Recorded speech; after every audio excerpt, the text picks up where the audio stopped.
News Closet. Welcome back to the News Closet, the echoey room where I talk about Evermore news. A lot has changed since the last time we talked.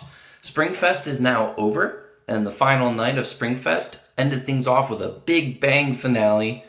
The very next day was the Beltane Pagan Festival, and in that same week, the Convergence event began, which went on for several days. All of that was very exciting and tightly packed back to back, but it's all in the past now. And now we're going to look towards the future. Tomorrow is the first day of Mythos. It's the opening weekend for Evermore's summer season. And they just posted that there will once again be themed nights, themed weekends. When you attend Evermore during Mythos, if you wear a costume that matches the theme, you can participate in a costume contest and potentially win tickets to come back to Evermore on a different date for free. The first 2 weekends of Mythos will be dragon themed. So the first weekend of Mythos on the 12th and 13th will be dragon themed. And if you do the costume contest, it will be looking for dragon themed participants.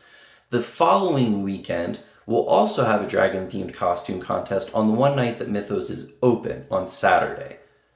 On Friday, of course, is the murder mystery event that we've already talked about in this closet. The 2 weekends after that will be night-themed. So from May 26th to June 3rd, you can dress up like a knight. Again, this will only be 3 nights that the park is actually open, because this period of time also includes another murder mystery event. The following chunk will be fairy themed.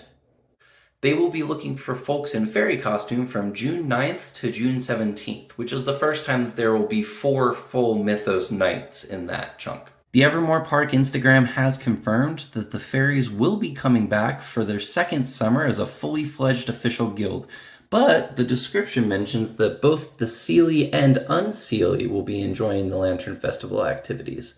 And I didn't understand this until super recently, so I'll just share that Seelie and Unseelie, simplified down, is just like good and evil fairies. Also, you might notice that I mentioned that the fairy chunk will involve 4 full days of Mythos, even though those are the 2 nights of the Pirates vs. Night event. And the reason why that's true is because, unlike the murder mystery event, the Pirates vs. Night dinner will be happening at the same time as Mythos. Also, since we're in the closet, I'll just take a brief detour to talk about that Pirates vs. Knights dinner show.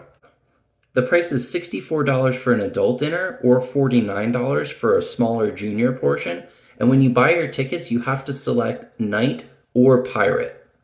If you choose Pirates, you will be eating fish and chips with Pirate Punch Fruit Punch, and if you choose Knights, you will be eating bangers and mash with Night Ale Cream Soda.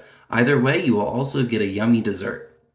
Your dinner and show time slot will happen either at 5 p.m. to 7 p.m. starting before the park even opens, or you will be in the second slot from 7:30 p.m. to 9:30 p.m.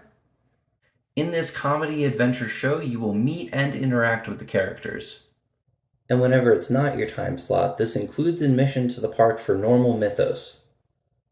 Pirate weekends will be from June 23rd to July 1st. The Pirates are another guild that has been confirmed for this summer on Instagram, and this time the description says that they will be making a permanent stop in town. I have literally no idea what that means, so you'll just have to attend Mythos to find out. The following weekend, on July 7th and 8th, will be the Midsummer Night's Dream event. The Midsummer Night's Dream event is actually ticketed differently from a normal Mythos night currently. It will cost you a couple dollars more, and it doesn't have the option at the moment to get a combo pass. And at least last summer, the Midsummer Night Dream event had some quirky characters that weren't usually there and some fun goings-on that made everything a little bit different. After that, we will have 2 weekends of witch and wizard themed costumes from July 14th to July 22nd. After that, we will have a mermaid theme, which the post says is from the 27th of July to August 5th, which is technically true, but the park is not open on the 27th, so come join us on Friday the 28th and Saturday the 29th. And that actually finishes it up for Mythos proper, which ends on August 5th. But as I mentioned before, the last day of Springfest ended off with a bang with a lot of characters that came into the park. And it is worth mentioning that all of the categories that we've mentioned so far were found in those characters. So dragons, knights, fairies, pirates. I guess not Midsummer Night's Dream, but that's like a separate event weekend. Witch and Wizard, Mermaid. Royalty was also there, but the weekend of August 11th and 12th will be royalty themed, and that weekend is the Supernatural Sleepover.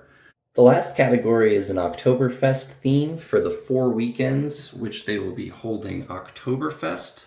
And the person who put this up on Facebook actually said that they just didn't want to have the last one only be 2 slides, so they popped Oktoberfest in here as well just to keep it 3 on each page.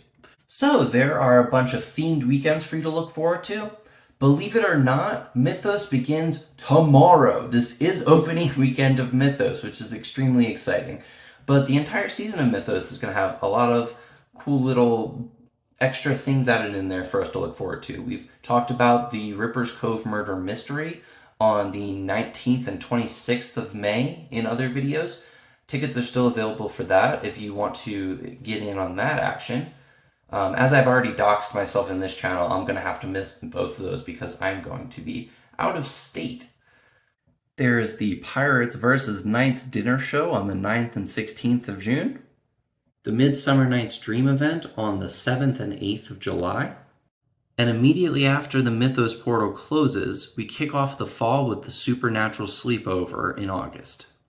It's also worth mentioning that every Saturday in June, July, August, and September, we'll have a no admission fee farmers market that you can go and just look at the grounds, check out some local artisans' work, and maybe buy something from them.